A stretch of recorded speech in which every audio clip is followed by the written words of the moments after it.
Bueno, como siempre, les damos la bienvenida a las pantallas del mostrador. Seguimos en estas conversaciones con expertos acerca de aquellas materias más relevantes que hoy día están en el borrador de la nueva Constitución.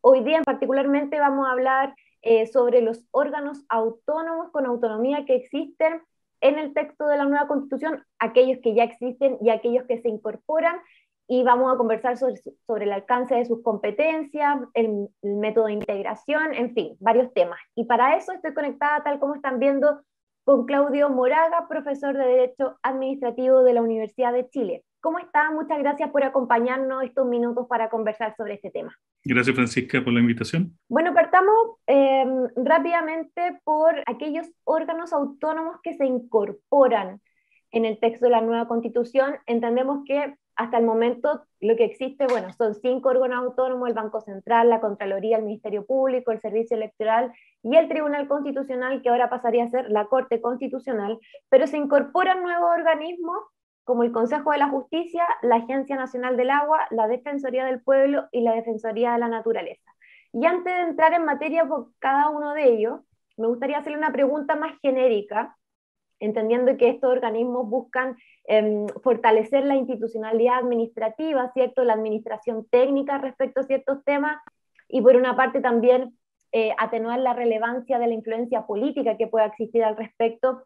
Y en ese escenario, hoy los órganos que se proponen cumplen con ese rol de hacerse cargo de suplir ciertas carencias o necesidades o vacíos que existen en el sistema, o más bien corren el riesgo de aumentar la burocracia administrativa o rigidizar el sistema, como han planteado algunas voces críticas al respecto. ¿Cuál es su opinión? A ver, a propósito de la pregunta, yo creo que cumplen y no cumplen eh, con, con esta función. Me explico. Hay órganos que en realidad son absolutamente nuevos, como el Consejo de la Justicia o la Defensoría de la Naturaleza. No hay ninguna experiencia anterior que hayamos hecho similar a eso. Pero hay otros organismos que da la impresión de que van a venir a reemplazar a instituciones que fueron creadas por la ley en algún momento y que cumplen una función similar, como por ejemplo la Defensoría del Pueblo, que básicamente es una representación en el nivel constitucional posiblemente del Instituto de Derechos Humanos. Hay otras autonomías, como la Defensoría de los Derechos de la Niñez, que ya existe, está creada, y por consiguiente es parte de nuestro aparato administrativo. Lo que hace la Constitución nueva, es solamente le subiría el rango de su reconocimiento, que de tener una autonomía hoy reconocida por el legislador pasaría a ser una autonomía reconocida por la Constitución. Uh-huh. Ahora, respecto de los organismos nuevos, yo creo que es prematuro en este momento preguntarse si con eso estamos o no aumentando la burocracia, porque al fin y al cabo el tema del aumento de la burocracia es una cuestión relativa. La burocracia tiene que estar desarrollada en la medida necesaria para cumplir la función administrativa que el Estado debe llevar adelante. Es posible que se creen muchos organismos que al fin y al cabo no se justifican, y en ese caso tenemos un problema. Pero respecto de la nueva Constitución, no lo vamos a poder responder sino hasta que esa Constitución, si es que es aprobada, entre a regir y entonces podamos visualizar exactamente si lo que se creó en la Constitución cumple con la finalidad específica que el constituyente tuvo a la vista. Es decir, yo creo que hay una parte, estamos comentando sobre un proyecto, y cuando uno hace prognosis sobre el futuro son difíciles de hoy día poder resolverlas. Entonces hay que tener alguna paciencia, tener confianza de que las instituciones debieran funcionar correctamente, si para eso son creadas, y emitir el juicio de valor en el momento que proceda. Y eso posiblemente es cuando estén funcionando. Antes es un puro pronóstico y no más que eso. Perfecto. Ahora pasemos un poco rápidamente a graficar de manera general en qué consiste cada uno de estos órganos nuevos que se incorporan a la nueva Constitución, para que la gente pueda tener un mapa más o menos claro respecto al por qué se incorporan, ¿no?, en la redacción. El Consejo de la Justicia, ¿qué vendría a ser particularmente? ¿Cuál es su rol dentro del Sistema Nacional de Justicia? Bueno, el Consejo de la Justicia pasa a ser un organismo que, comillas, administra precisamente el funcionamiento de los jueces. Participa en su selección, participa en su evaluación, y desde esa dimensión es un organismo que, hay que dejarlo claro, lo que hace es quitarle poder a lo que hoy es el Poder Judicial y en el futuro va a ser los sistemas de justicia. Eh, desde, desde esa dimensión, no es que estemos creando algo absolutamente nuevo. O sea, consejos de la justicia de rango constitucional, existen muchas experiencias a nivel comparado, buenas o malas, pero en ese sentido no es que estemos dando un paso, un paso al vacío. Sí, a mí me llama la atención, primero el hecho de que su órgano directivo está conformado por un grupo relativamente grande de personas, son 17 los consejeros, y tiene en una parte importante, a lo menos 8 de ellos, una forma de elección que es a través de los propios jueces. Entonces, en esa parte sí es innovadora porque hay como una autogeneración de autoridades, que lo más cercano en Chile que hemos visto es los casos de las universidades estatales, en que las propias universidades se otorgan o se dan a través de elecciones su propia autoridad. Entonces, eso es algo novedoso, en este caso, respecto del Consejo para la Justicia. Respecto como les digo, del funcionamiento, yo creo que hay que esperar y ver exactamente cuál es la bondad de este nuevo sistema y hacer la comparación respecto de lo que tenemos hoy en día con la Constitución del año 1980. Ahora, con respecto... Sí, Diga. continúe. No, es que iba a pasar a la Defensoría del Pueblo, si yo le parecía. también. Sí, yo también. Defensoría del Pueblo, Defensoría de la Naturaleza, ¿cuáles son las competencias y alcances de estos órganos? Sí, la Defensoría del Pueblo es básicamente un órgano, como les digo, que puede ser el símil de lo que es hoy día el Instituto Nacional de Derechos Humanos, a cargo de, básicamente, controlar el respeto de los derechos fundamentales reconocidos por la Constitución o por los tratados internacionales. Respecto de actuaciones de la administración del Estado. En el fondo, este es el caso clásico de un ombudsman.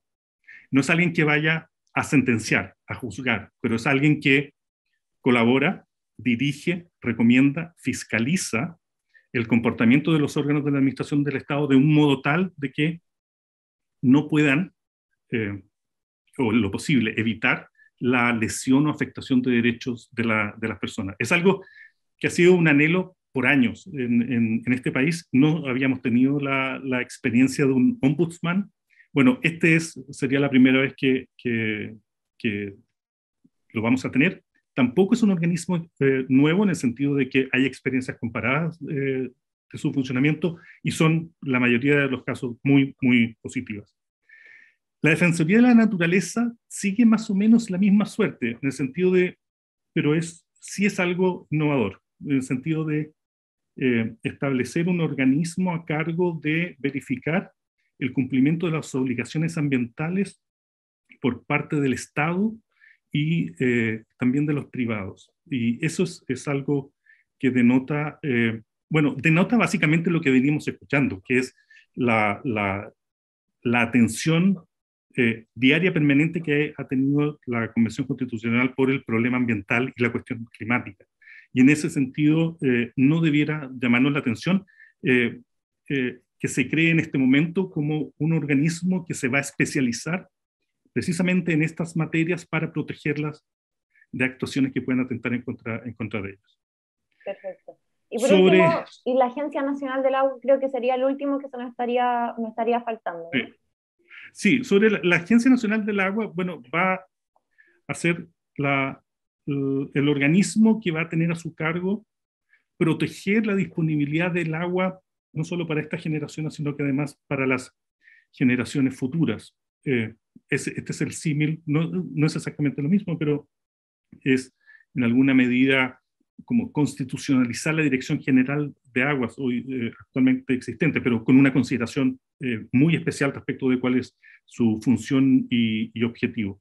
En cualquiera de los tres ejemplos que hemos puesto, yo quiero relevar lo siguiente, y es el hecho de que, primero, los tres tocan cuestiones directamente vinculadas con protección de derechos fundamentales. O sea, el constituyente está pensando, en estos casos que hemos visto, que el rango constitucional es necesario porque lo que aquí está en juego es el respeto de derechos, de los derechos fundamentales. Y enseguida, que la creación de estos nuevos institutos lo es con la aspiración de que se transformen en verdaderos organismos especializados, de manera tal de que cuando ellos actúen, respetemos y observemos lo que ellos dicen, no porque estamos obligados, porque la ley así lo dice, sino porque entendemos de que actúan con autoridad, porque lo que están decidiendo, en el fondo lo deciden porque saben sobre lo que están actuando. Y en ese sentido, yo creo que este nuevo diseño, no quiero decir que su implementación vaya a ser sencilla, pero yo tengo la aspiración de que el nuevo diseño puede llegar a ser extremadamente exitoso en el caso chileno y que de aquí a pocos años más nos estemos dando cuenta de qué han aportado en materia de protección de derechos fundamentales, en materia climática, en materia de agua, a nuestra vida diaria. Ahora también, a modo de aclaratoria para quienes nos ven y escuchan, el texto constitucional, la propuesta de borrador, ¿qué tan preciso o impreciso es respecto, por ejemplo, a los mecanismos de nombramiento, a los mecanismos de fiscalización, de integración, de presupuesto, o qué pasa directamente a materia de ley? No, en el caso de la Defensoría del Pueblo y la Defensoría de la Naturaleza, la Constitución regula de una manera satisfactoria qué son estos organismos. Y si bien es cierto, hace referencia a cuál es la dirección superior, hace referencia a cómo se integra ese órgano superior, colegiado, o en el caso del defensor es un órgano unipersonal, pero tiene un consejo al lado que colabora con él. Está regulado cómo se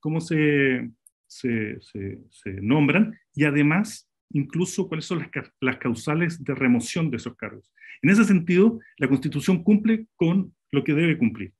Sí es cierto de que en todos los casos es necesario una ley que complemente la organización de estas estructuras autónomas. Sí, el caso especial, me da la impresión, es el Consejo la Agencia Nacional del Agua, que está creada en la Constitución, pero básicamente todas las preguntas que usted hace respecto de cuáles son las autoridades, cómo se integran, cómo se nombran, no está tratado en la Constitución y por consiguiente va a ser una cuestión que va a quedar para el legislador. Lo que no es extraño, en el sentido de que hay autonomías constitucionales reconocidas. Por ejemplo, estoy pensando en el Banco Central Alemán, que es como un clásico de órgano autónomo constitucional, cuya regulación en la Constitución es extremadamente escueta. La Constitución alemana dice 3 ideas, pero la principal dice: existirá un Banco Central autónomo. Ni siquiera explica qué quiere decir esa autonomía. Y por consiguiente, lo que quiero explicar es que el constituyente no lo ha hecho y no está en la obligación de darle el contorno preciso a la autonomía que le otorga a estos órganos. El constituyente se satisface diciendo que son autónomos y puede invitar a que sea el legislador entonces el que establezca la extensión, la intensidad y los límites de esa autonomía.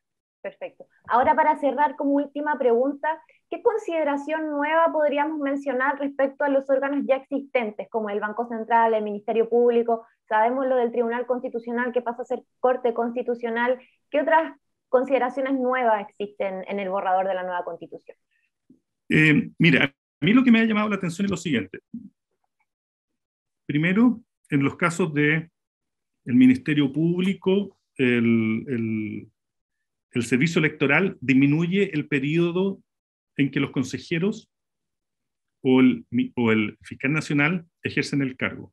En el caso del fiscal, hoy día son 8 años, va a pasar a ser de 6 años, y en el caso de los consejeros del servicio electoral de 10 años van a pasar a ser 8. Es decir, hay una disminución en la extensión de los nombramientos.